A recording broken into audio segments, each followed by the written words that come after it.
मैं 3 दिवसीय दौरे निरीक्षण पर झारखंड के रांची में आई थी। 5 को मेरा आगमन हुआ। 5 को मैं बनवासी सेवा केंद्र में मेरे महिलाओं के बीच में आयोग के कार्यों की विस्तार पूर्वक ग्रामीण महिलाओं को जानकारी देना था, जो मैंने किया। इसके बाद आज का मेरा कार्यक्रम था बिरसा मुंडा होटवार जेल के महिलाओं का निरीक्षण करना, उनके रख रखाव, उनकी व्यवस्था को देखना, और इसके बाद रिम्स में हमारी महिलाएं, प्रसूति महिलाएं कैसे रह रही है, उनकी रख रखाव, उनकी देखभाल, उनकी सुविधा के लिए सरकार की क्या व्यवस्था है, ये मुझे देखना था। और इसके बाद में आदरणीय झारखंड के महामहिम राज्यपाल महोदय से मिलकर इस परिस्थिति की बातें करनी थी। मैं होटवार जेल का निरीक्षण करके रिम्स गई।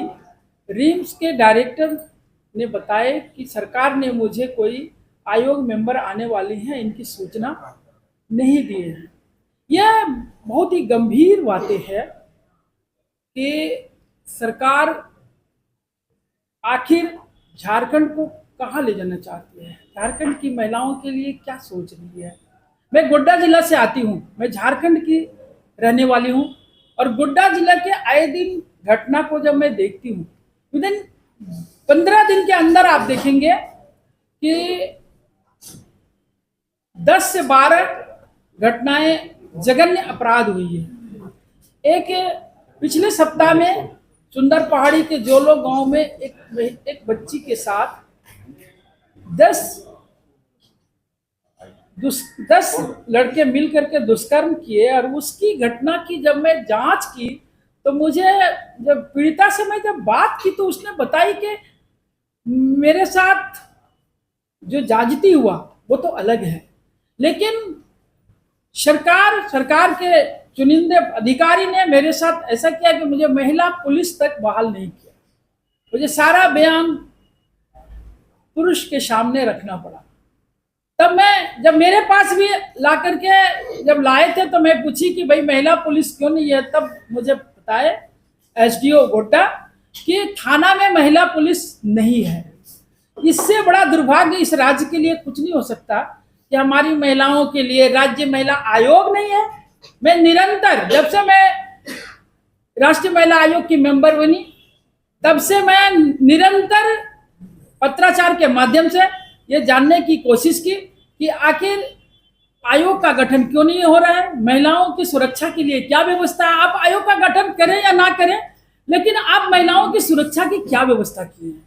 रोज दिन घटना, आप 3 दिन पहले देखे होंगे गोड्डा में कस्तूरबा विद्यालय में फूड पॉइजन की व्यवस्था हुई, और सरकार की व्यवस्था मैं बोलूंगी, क्योंकि उनके रख रखाव में संचालित विद्यालय में हमारी बच्चियों को तड़पना पड़ा है।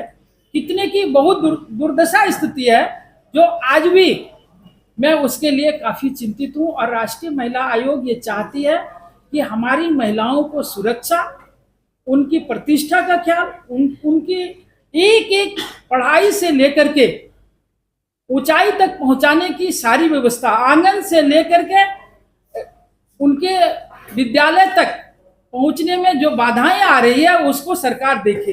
लेकिन सरकार इस पर चुप है।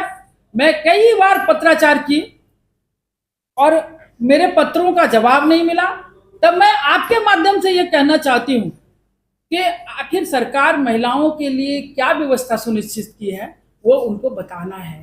मैं इसके लिए समन करूंगी, और राज्यपाल महोदय से भी मिलकर मैंने कही है कि जो व्यवस्था चल रही है झारखंड की, ये बहुत ही दुखदायी है, और आयोग इसको बर्दाश्त नहीं करेगी।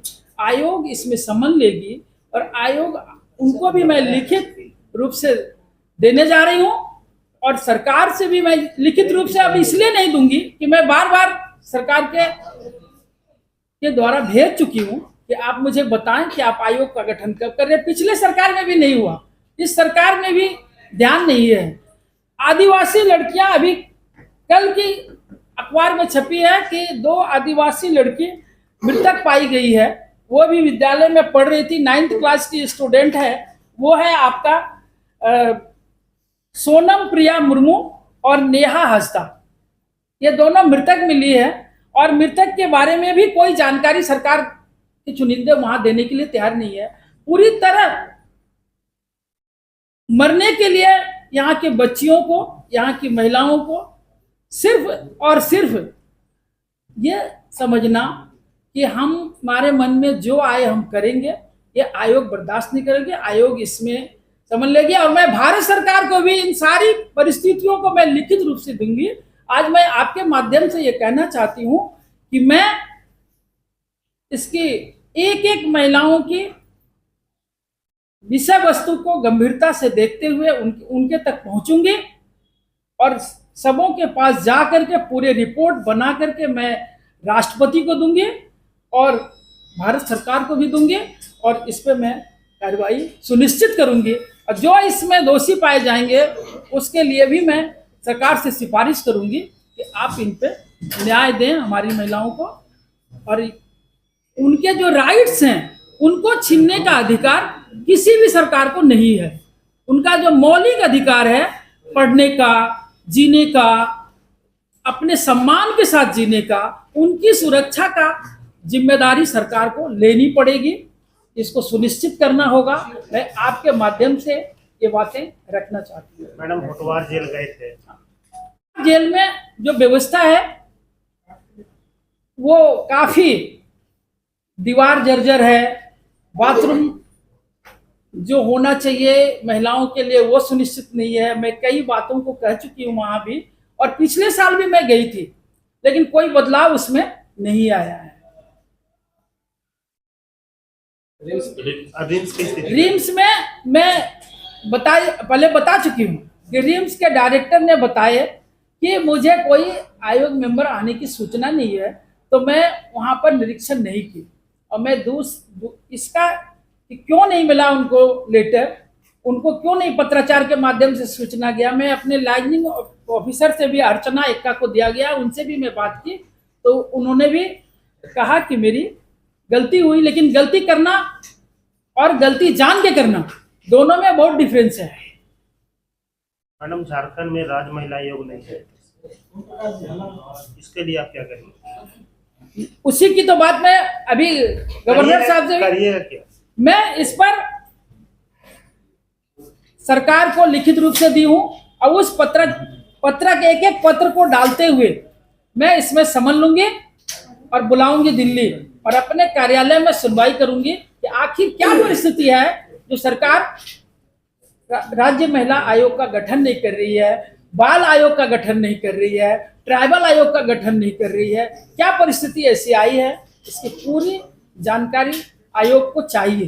मैडम पिछले 6 सालों से राज्य महिला आयोग नहीं है, ये हमें पता है। आप कह रही हैं कि आप पिछले साल भी आई थी, पिछले साल भी आपको पता होगा कि महिला आयोग की अध्यक्षा नहीं बनाई गई। मैं राज्य में जितने भी केस, हमारे यहाँ भी हजारों केस लंबित है जिसकी कि उनको देना है, यहाँ से रिपोर्टिंग देना है, यहाँ क्या कर रहे हैं, क्या सुनवाई कर रहे हैं, वो नहीं कर रहे हैं। तो अब आयोग इन सारे केस को खुद देखेगी, खुद कोर्ट लगाएगी। मैं जन सुनवाई करूंगी प्रत्येक जिला में और प्रत्येक केस की सुनवाई में खुद से आयोग ये करेगी। मैडम आप बोल रहे हैं कि हम दिल्ली में बुलाएंगे सरकार को, और सरकार जाएगी कि अधिकारी जाएंगे? अब जो सरकार के अधिकारी होते हैं वो इसमें जाते हैं और उनको ये बताना पड़ेगा। उनके यहाँ हमारी पत्र आते हैं, वहां क्यों नहीं पहुंचा वो बताएंगे। तो अभी अधिकारी से क्यों मिले? अभी जो अधिकारी का दायित्व बनता है उनसे आप मिले? मैं चीफ सेक्रेटरी भी है महिला यहाँ का, मुझे मालूम है चीफ सेक्रेटरी महिला हैं और एक बहुत ही मैं मानती हूँ कि मेरे से कई बार मुलाकात हुई है। वो ट्राइबल आयोग में दिल्ली में MS के पद पर रह चुकी हैं। उनको भी मैं पिछले बार जब पत्र दी हूँ उसका संज्ञान नहीं लिया गया, इसलिए मैं मिलने से मेरे इस चीजों की सुनवाई नहीं होगी। अब मुझे वहां पर कोर्ट लगाकर उनको बुला करके इसकी जानकारी लेना पड़ेगा कि आखिर इसमें और गिल्टी साबित करना हो। महिलाओं का, मैं अभी जेल में गई थी, मैं जेल की जानकारी बता दूं कि वहां वृद्ध महिलाएं थी, विडो महिलाएं थी, उन लोगों को कोई सुविधा प्राप्त नहीं है। उसकी भी मैं आपको पूरी रिपोर्ट बहुत ही जल्द सरकार को भेजूंगी वहां से। और वो किस योजना को चला रहे हैं, किस योजना में क्या दे रहे हैं, मैं इतना ही जानती हूं कि जो सम्मान की रक्षा ना कर पाए तो उससे बड़ा और क्या हो सकता है। मेरी तो सबसे पहले बच्चियों को सम्मान, सुरक्षा, शिक्षा, तो शिक्षा, सुरक्षा और सम्मान पर उनकी क्या रणनीति है, क्या वो चाहते हैं, क्या करना चाहते हैं, यह आयोग खुद इसमें समन करेगी और आगे की कार्रवाई एक आखिरी सवाल है, पेंडिंग है, जिनका कि अभी तक इन लोगों ने जवाब नहीं दिया आपने है। कहा कि राष्ट्रीय महिला आयोग इसे सुलझाए। मैं इस महीने के अंदर जन सुनवाई लगाऊंगी रांची में, और जन सुनवाई लगा करके मैं इस सारे केस को देखूंगी और फिर एक एक महिलाओं को न्याय दिलाने के लिए आगे बढ़ूंगा। धन्यवाद।